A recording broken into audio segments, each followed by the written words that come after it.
Vida que segue. Bom, a gente vai falar da eliminação do Palmeiras, brincadeiras à parte, porque a gente colocou, como obviamente todo mundo sabe, o Palmeiras perdeu por 2-1, foi sexta-feira, já faz tempo, já quase prescreveu. Fluminense amanhã é que pega o Chelsea, a gente vai falar do Flusão, que é o brasileiro que sobrou. Fiz a brincadeira aqui com o livro da Agatha Christie, não sobrou ninguém, ainda sobrou o Fluminense, mas aquela tese dos sul-americanos tal, sobrou para o Fluminense carregar essa tocha do Simão Bolívar e do orgulho sul-americano. A gente vai falar da eliminação do Palmeiras, porque o Palmeiras já desembarcou de volta, já se reapresenta para treinar. No final de semana tem o Santos pelo Campeonato Brasileiro, mas além da eliminação, volta com algumas questões a serem resolvidas e precisa recalcular a rota da temporada. Durante o Mundial, o Palmeiras falou muito sobre a renovação do contrato do Abel, falou sobre, eventualmente, de uma forma velada ainda, da saída do Estevão. Agora o Estevão nem volta para o Brasil. Tem a questão do Paulinho, que talvez pudesse ser substituto do Estevão, pelo menos esse pensamento no começo do ano, quando ele foi contratado. O Paulinho está fora da temporada, e o Palmeiras precisa pensar no que sobrou da temporada, que de fato é o que interessa: o Campeonato Brasileiro, a Libertadores e a Copa do Brasil. Quando o ano começou, o Palmeiras não colocou no seu planejamento ser campeão da Copa do Mundo de Clubes. Mas volta dela com algumas questões que talvez os outros brasileiros tenham voltado menos. A não ser o Botafogo, nós vamos falar aqui também, que apresentou ou vai apresentar. Dá para falar que é professor, Pipo? O David Ancelotti, ou é o estagiário? Não sei se dá para falar que o David Ancelotti, que nem o Rangers da Escócia quis ele pode ser considerado um técnico à altura das expectativas do atual campeão brasileiro e do atual campeão da Libertadores. A gente vai começar pelo Verde, porque, Piperno, eu escutei o que você falou na sexta-feira, eu escutei o que você falou várias vezes no final de semana, mas eu acho que, à medida que o tempo vai passando, algumas coisas elas ficam mais solidificadas. O Palmeiras não fez um bom Mundial de Clubes, isso dá para dizer. E aí a gente pode distribuir em potinhos por que o Palmeiras não fez um bom Mundial de Clubes. Queria que você falasse por quê. Marília, eu acho que o Palmeiras não teve nenhum, resultado grandioso para comemorar nesse Mundial de Clubes. Você olha a campanha, bom, o time chegou às quartas, entre os 8, ok, bacana, né?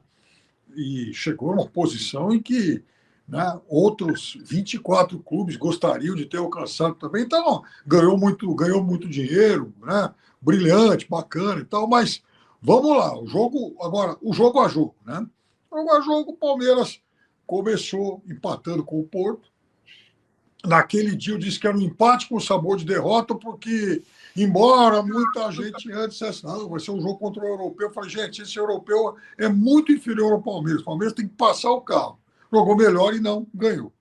Contra o Al-Ahly, fez um primeiro tempo ruim, no segundo tempo precisou daqueles 17 minutos pré-chuva, o alerta climático para resolver o jogo, e era muito melhor que o Al-Ahly. Aí tomou um tremendo susto contra o timeco do Messi, um time fraco.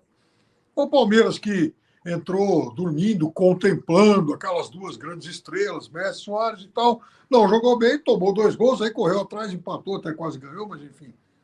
E veio o jogo contra o Botafogo. Aí sim, o Palmeiras teve seu melhor momento no Mundial, demorou para ganhar. Mais uma vez, foi um Palmeiras que evidenciou alguns problemas de finalização que tem, mas é bem verdade também que foi um Palmeiras dominante naquele jogo, contra um adversário que tirou 2 títulos, tirou o Palmeiras de pelo menos 2 competições no ano passado. O Botafogo eliminou o Palmeiras na Copa Libertadores e foi campeão, e o Botafogo tira o título brasileiro do Palmeiras aqui em São Paulo. Então, o Palmeiras vinha tendo problemas para passar por esse rival, e no Mundial foi muito melhor que o Botafogo. Então, ok, foi talvez o melhor momento do Palmeiras. Aí veio o jogo contra o Chelsea. O Chelsea é pior que o Palmeiras? Não. Mas, a partir do momento em que o Palmeiras empata, o Palmeiras fez um péssimo primeiro tempo, todo mundo sabia que o Palmeiras teria, né, enfim, problemas com a sua defesa, a gente falou muito disso, mas foi um Palmeiras que, no começo do segundo tempo, com outro arranjo em campo, e aí vem um pouco do melhor que o Abel tem de conseguir mudar o jogo sem trocar peças. O Palmeiras equilibrou o jogo, empatou, fez uns 2 bons ataques, e ficou aquela sensação de que agora vai. E não foi. Voltou a recuar para tentar sair contra golpes e tal, acabou sendo dominado e tomou um gol. Então... Oi? Não, não. Saiu um vídeo aqui, desculpa, Pipo. Ah, tá. Então, era um Palmeiras que poderia, assim, em vários jogos, é um Palmeiras que poderia ter apresentado mais. Né? Um Palmeiras que. Vamos esquecer o fato de ter chegado entre os 8, mas a verdade é que o futebol jogado poderia ter sido melhor. Palmeiras gastou quase R$500 milhão para isso. Palmeiras tinha boas soluções, meio-campo e ataque, e o Palmeiras nem sempre usou bem tudo isso. E quando usou, o Palmeiras, eu acho que até por questões táticas, é um Palmeiras que não foi até onde poderia ter ido. Então, é claro que ninguém pode ficar imune à cobrança. A comissão técnica do Palmeiras tem sim que ser muito mais cobrada, como eu já dizia lá atrás. Eles são credores de uma série de coisas, eles são bicampeões de Libertadores, ninguém tira isso. Tá? Mas é bem verdade também que desculpa, que esse currículo ele não é para sempre. Isso não dá habeas corpus perpétuo. Futebol, né, a gente sabe como, enfim, como é que são as coisas. Então, tá na hora de voltar a ganhar e time que investe R$500 milhão tem que mostrar mais.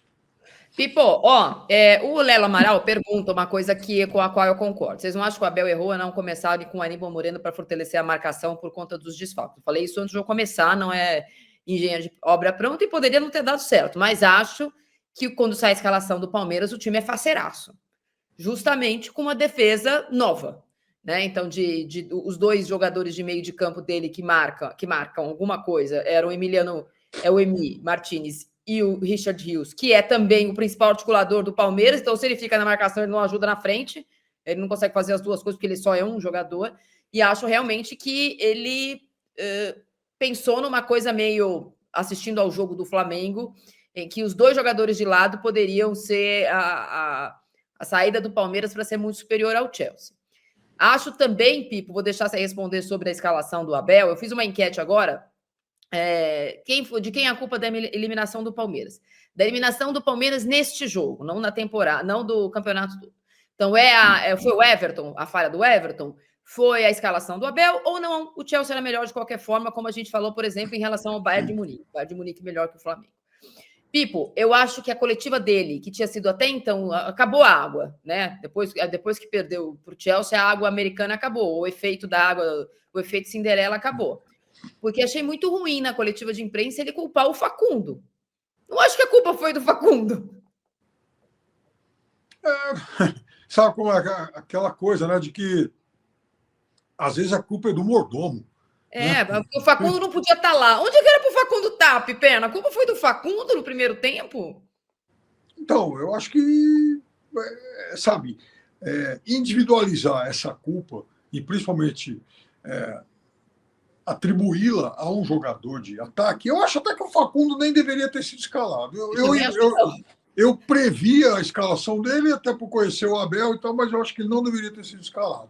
E uma vez que foi, eu acho que o Palmeiras ele tinha que atuar de uma outra forma, mais compacta. E, repito, o Abel volta para o segundo tempo com o mesmo time que jogou o primeiro, mas voltou melhor. Por quê? Porque ele agrupou, ele consegue agrupar mais. Então, não era talvez nem tanto um problema de peça, era um problema de organização no jogo que o Palmeiras demorou para ter.